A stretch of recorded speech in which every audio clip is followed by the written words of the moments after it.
Captain पवन कुमार जी। राधे राधे। राधे राधे महाराज जी, आपके चरणों में कोटि कोटि प्रणाम। महाराज जी, आर्मी की नौकरी के दौरान हमें मिलिट्री एरिया में काम करना पड़ता है जहां आतंकवादी भी होते हैं।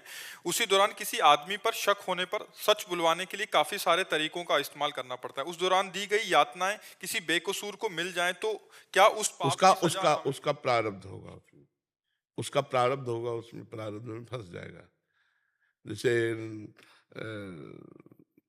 आपका तो उससे कोई वैर है नहीं, आप राष्ट्रीय सुरक्षा के नियमानुसार उस क्षेत्र में पाए गए व्यक्ति को शंका की दृष्टि से देखकर निशंक होने के लिए आप कई प्रकार के दंड विधान करके जब देख लिए कि नहीं ये अपराधी नहीं है, तो अब आप जाइए। तो ये जो उसको मिला है उसका पूर्व का किया हुआ कोई पाप है जो प्रारब्ध उसको फंसा दिए और वो दंड होगा, पक्का समझो। इसमें कहीं किंचन मात्र कोई संशय नहीं है। और ये तुम्हारा अधिकार है।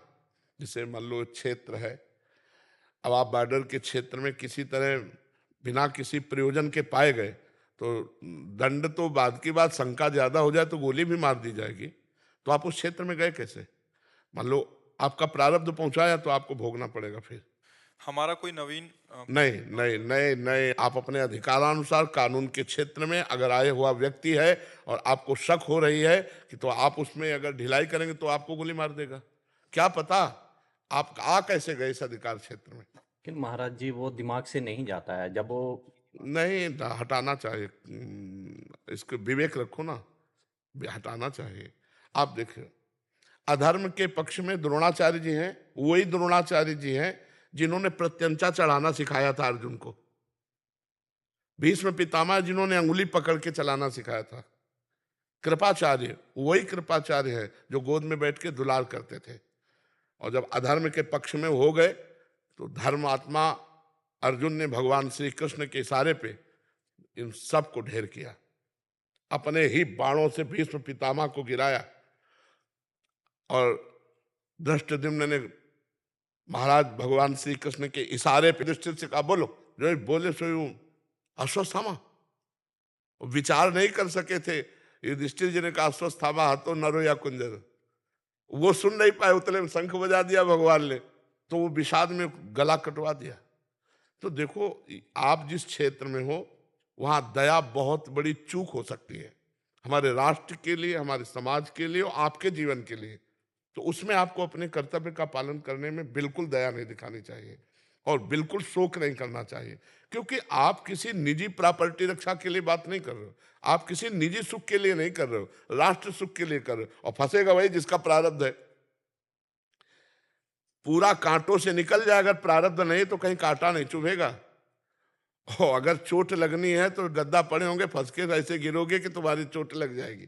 तो पक्की समझो, जो कर्ता का विधान है, जो कर्ता का विधान है वो वैसे ही उसको भोगना। वो कोई पाप किए है पूर्व का, उसको वो दंड मिलेगा, पक्का समझो। वैसे ही दंड हम कई बार बता चुके हैं कि कुछ ऐसे पाप हैं जिनको कानून के द्वारा दंड नहीं मिला, तो वो जमा है ना।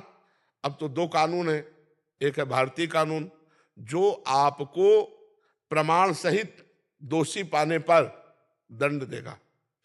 अब आप निर्दोष हैं और आपके प्रमाण दोष के युक्त हो गए, तो इसमें भागवतिक कानून में आपका जो पूर्व पाप कोई नहीं जानता उसका दंड है। बिल्कुल निर्दोष, वो कसम खा के कहे मैं निर्दोष हूं, मैं मानता हूं, लेकिन तुमने पूर्व में वो पाप किए हैं जिनका तुम्हें दंड नहीं मिला है, इसलिए प्रगट में भारतीय कानून को प्रेरित करके भागवतिक कानून ने तुम्हें फंसा दिया। तो ये बात समझो, उस क्षेत्र में यदि वो फंस रहा है, बिल्कुल निर्दोष है, तो उसका पूर्व का पाप वहां फंसा रहा है, पक्की समझो। आपका कोई नवीन कर्म इसलिए नहीं बन सकता कि आप कोई द्वेष से या स्वार्थवश नहीं कर रहे, आप राष्ट्र सेवा में हैं। अगर चूक हो गई तो कितना बड़ा अहित हो जाएगा अगर दो आतंकवादी अंदर घुस गए। तो इसलिए इस पर विचार नहीं करना है, इस पर दया नहीं करनी कि अब पता नहीं आतंकवादी है कि नहीं है, और इतना सोच रहे इतने में आपकी खोपड़ी उड़ा देगा वो। हमारा पहला वार होना चाहिए, आप एक यंत्र हैं, चलाने वाला कोई और है। आपको देखना कर्ता भगवान है और मैं राष्ट्र सेवा में हूं। अगर देख लो जरूरत पड़ी तो अपने आराध्य देव भीष्म जी के आराध्य देव श्री कृष्ण है, श्री कृष्ण पर भी बाण मारा कि नहीं मारा, ये है धर्म। तो इसलिए आप अपने धर्म पर है, धर्मो रक्षति रक्षिता। तुम धर्म की रक्षा के लिए ऐसा कर रहे हो तो धर्म तुम्हारी रक्षा करेगा, दिमाग से हटावे। हाँ, नहीं तो ये मतलब आपको परेशान कर देगी। तो ये बात दोनों पक्ष होते हैं। जहां हमें दया दिखानी है वहां हम भरपूर दया दिखाएंगे, और जहां हमें शासन करना है वहां हमें शासन करना है। तो आपके हृदय में शासन की प्रधानता होनी चाहिए। दया एक कोने में रखी रहे, जहां जरूरत है वहां दया, और जहां शासन की जरूरत तुम्हारी इस तरह की जो मन प्रश्न देना बुद्धि, उसको काट करो। बिल्कुल आपको बिल्कुल नहीं सोचना चाहिए, आंखों में उछाना भी नहीं चाहिए, नहीं, दौड़ करके अपने कर्तव्य का पालन करना चाहिए। बिल्कुल आप प्रसन्न मन रहिए, कोई अपराध नहीं। अच्छा, इसमें यह ना समझिए कि हम केवल बातें बनाते हैं, ऐसा नहीं होता। उत्तर देने वाले को नरक मिलता है अगर गलत उत्तर दे, ऐसा कोई खिलवाड़ नहीं है। तो हम उस पद्धति से कहते हैं, शास्त्रीय पद्धति से। जैसे आपका राग है या द्वेष है या आपकी कोई पर्सनल है, और वो वहां मिलता है, आप उसे फंसा के मारते हो, अब अपराध है। आप तो जानते भी नहीं उस व्यक्ति को, और उस क्षेत्र में मिलता है, तो अपने कर्तव्य का पालन करने के लिए जो दंड का प्रयोग है वो तुम्हारे लिए कोई प्रायश्चित नहीं बनेगा, वो तुम्हारे लिए कोई नया कर्म नहीं बनेगा। युद्ध करने में जैसे लाखों के गले उड़ाए जाते हैं तो वो कोई हिंसा नहीं होती।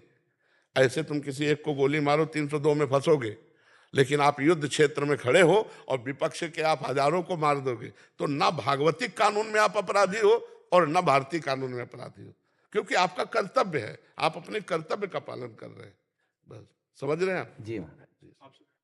मोहित गर्ग जी आगरा से। ठीक है तो राधा वल्लभ शेरवंश महाराज जी 6-7 महीनों से यूट्यूब के माध्यम से आपसे जुड़ा हूँ महाराज जी। परिवार में काल सर्प दोष, पितृ दोष है, इसके लिए हम क्या उपाय करें? प्रभु के पास होकर भी कोई भी दोष, शुक्र शनिचर राहु केतु, कुछ किसी की ताकत नहीं कि भगवान के नाम जप करने वाले का बाल बांका भी कर सके। सीम की चाप सके को तासु, बड़ रखवार रमापति जासु। और भगवान से विमुख हो तो चाहे जो कुछ कर लो, तुम्हारी जो विपत्तियां हैं, तुम्हारी जो दुश्चिंताएं हैं, तुम्हारे अंदर जो उद्विग्नता है, तुम्हारे जो विघ्न है, वो बने ही रहेंगे, पक्का समझ लो। कहा हनुमंत विपत्ति प्रभु सोई, जब तब सुमिरन भजन न होई। जब तक भगवान का भजन नहीं करोगे तो ये सब सरकारी आदमी है, ये सरकारी आदमी आकर विघ्न डालते रहते हैं, क्योंकि सरकार की संपत्ति है। तुम्हारा शरीर, तुम्हारा मन, तुम्हारा जीवन, सब कुछ भगवान का है, और तुम भगवान का भजन न करके मनमानी आचरण करोगे तो ये ग्रह नक्षत्र सब, जो भगवान के चरणों से विमुख है वो कुछ भी कर ले, कभी शांति को प्राप्त नहीं होगा। और जो भगवान का भजन करता है तो कोई भी उसके साथ कुछ कर ले, उसका कभी बाल बांका नहीं कर सकता। काल सर्प दोष, शनि और भी ग्रह नक्षत्र, जो पे कृष्ण चरण मन अर्पित तो करी हैं का नवग्रह रंग, ये कुछ नहीं कर सकते। महाराज जी ऐसा था, कुंडली देख के किसी ब्राह्मण ने बताया था। भैया हम ज्यादा किसी के विषय में नहीं बोलेंगे, कुंडली बिछा करके और ठीक ठीक कह के दे दे कि आप मूल भागवत करा लें महाराज जी घर पे।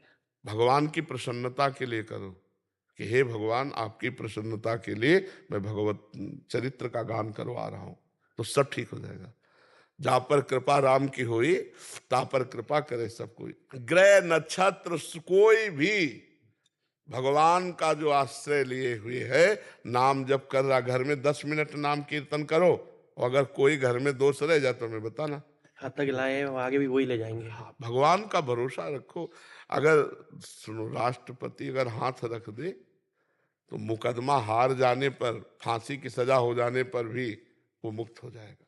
ऐसे भगवान जगत के पिता हैं, हम भगवान का भजन कर रहे हैं तो सब अच्छे आचरण करो, किसी को दुख मत दो, नाम जप करो। पूर्व का किया हुआ पाप आएगा, हमें दुख देगा, पर हम परास्त नहीं होंगे। और इन सब बातों पर ध्यान नहीं दिया जाता कि अमुक ग्रह, एक देखा तो बहुत अंगूठी पहने थे, तो छल्ला भी पहने थे लोहे का, हितधाम में। तो उन्होंने पूछा ये क्या है? बोले ये घोड़े की नाल का है।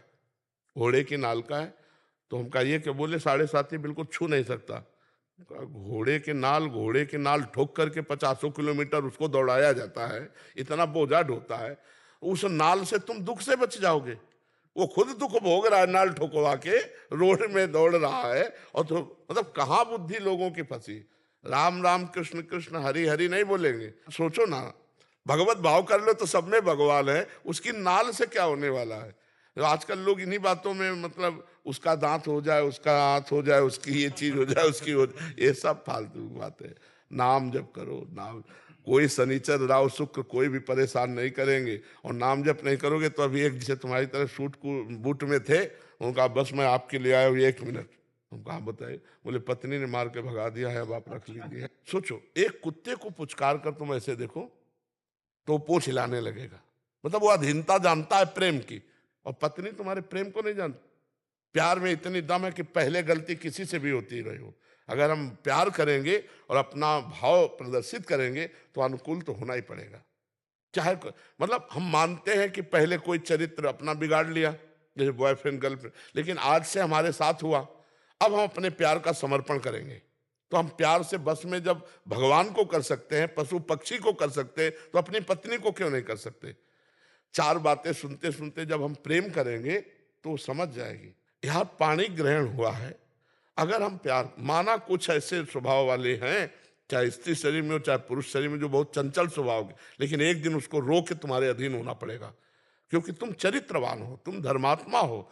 तो एक तो संयोग ही ऐसा नहीं मिलेगा, अगर मिलेगा तो उसको परास्त होना पड़ेगा, क्योंकि प्रेम में ताकत है। जब भगवान को अधीन कर ले, अजित भगवान को जीत लेता है प्रेमी, तो फिर पत्नी को क्यों नहीं, फिर पति को क्यों नहीं? हम चरित्रवान बने। अब देखो, चरित्रहीनता है तो फिर नहीं होगा। अगर पत्नी ने देख लिया कि ये जो हमारा पति किसी और की तरफ, तो फिर वो ये बर्दाश्त, या आपने देख लिया कि आपकी पत्नी किसी और की तरफ, तो इतना बर्दाश्त नहीं हो सकता। फिर ये संबंध विच्छेद वाली बातें आती है। अगर चरित्र ठीक है, स्वभाव कड़ुआ है तो चलेगा, स्वभाव मीठा है, चरित्रहीन है, नहीं चलेगा।